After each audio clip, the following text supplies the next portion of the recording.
Alright guys, Ellen Pao is back in the limelight again. So who is Ellen Pao? Well, Chairman Ellen Pao. I'll go through her biography in a couple of minutes, but here she is on Twitter saying at the end of the day the free speechers really just want to be able to use racist slurs, and she puts up a screenshot of what looks like an email, and it just has all this Chinese racial slurs, ching chong and ping pong and all this stuff. Now, for all we know, she could have just made this screenshot up herself. There's no context given. But I want to focus your attention on this term here. Free speechers. Now, does this word free speecher sound familiar? Doesn't it sound a lot like anti-vaxxer, flat earther, where you have the ER here at the end? So she's trying to use this as a derogatory term. She just made up this term herself, free speechers. And she's trying to equate free speechers with anti-vaxxers and flat earthers.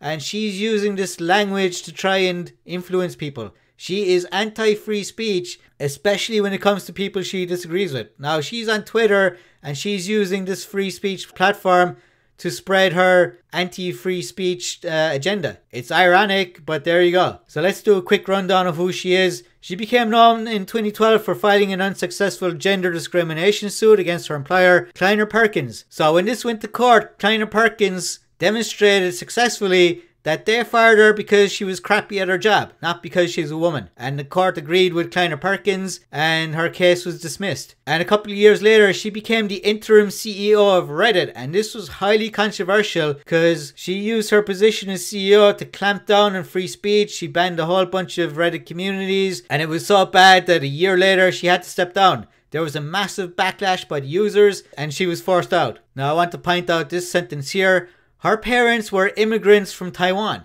So you would think that Ellen Pao, being that her parents came from Taiwan, that she would be a huge advocate for free speech. Given that Taiwan has the Chinese mainland and the CCP breathing down its neck. Taiwan, it's a democratic country. It's officially part of China, but they have a lot of autonomy. You would think that Ellen Pao would be a huge advocate of free speech. But no, She was raised in New Jersey and she left New Jersey and went to Silicon Valley and she joined up with all the woke people who cannot tolerate opinions that don't agree with theirs. And we see this all over the place. We see it on Twitter, Facebook, everywhere, where they're clamping down on people who disagree with them. And Ellen Pao tries to claim that people who disagree with her and the woke Silicon Valley folks, that they're racist and they're sexist and all this nonsense. And she comes up with this free speechers term. I just want to talk for a couple minutes about her personal life and her marriage. She was married to this Roger Crow guy who she divorced.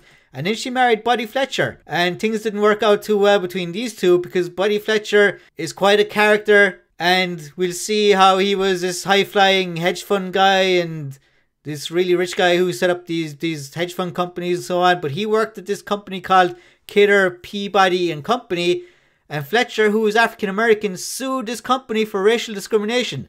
And just like Ellen, he lost his case, but he won $1.26 million afterwards in an arbitration. But as we can see here in this article, things didn't work out so good because Buddy Fletcher and Ellen Pao's marriage ending with mudslinging and acrimony. And it's saying here that this guy who was once apparently worth $150 million, he claims in court papers that the divorce, which is ongoing, left him homeless at one point, including a period of living in his car.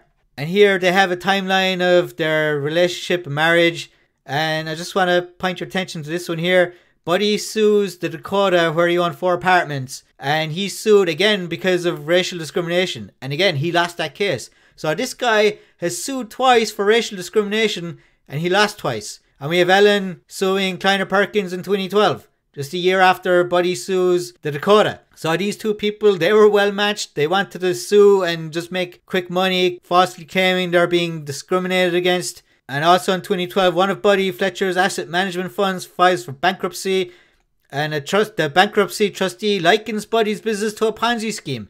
So it's saying back here, he was worth around 150 million. I don't think this was ever true. He was never worth that much. And he was operating what was a Ponzi scheme. So he's a fraudster and he married this toxic woman, Ellen Pao, who is anti-free speech and she's totally woke. And no surprises that these two snakes who married each other, it ended up in a disaster. and he sold a castle which was once valued at 6 million for 1.6 million. This is in Connecticut. Maybe he can use that money to finally get a divorce lawyer. Who knows? But look at this. This happened in 2019, and this is the same time he's saying he needs support to finance his divorce. So who knows what the hell is going on here with these two. But the reason Ellen Pao is in the news again right now is because she was enlisted by Jeff Bezos from the Washington Post to write an article talking about Elon Musk and Elon Musk's recent buying up of 9.2% of Twitter. So here the headline is, Elon Musk's vision of free speech would be bad for Twitter. The Tesla CEO has used his platform in ugly ways. Now he gets to shape the company's policies. And here we see it's written by Ellen Pao. So this was taken from the Washington Post, which is also known as the Jeff Bezos blog. Now there's a huge beef between Elon Musk and Jeff Bezos right now. These two billionaires are just at loggerheads.